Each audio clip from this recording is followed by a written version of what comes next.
मुकम्मल पाबंदी आयद कर दी गई है। काबीना और सरकारी एहलकारों की पेट्रोल की हद को 40% कम किया गया है।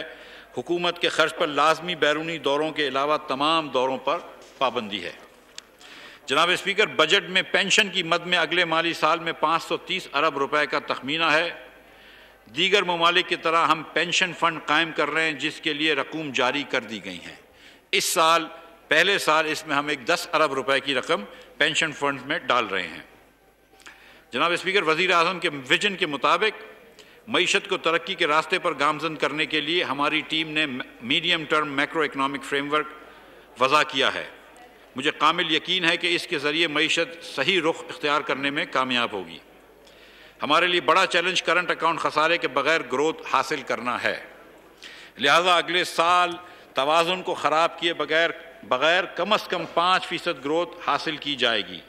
इस तरह GDP को 67 खरब से बढ़ाकर अगले माली साल के दौरान 78.3 खरब रुपए तक पहुंचाया जाएगा। सब्सक्राइब करें और बेल दबाएं ताकि कोई खबर रह न जाए।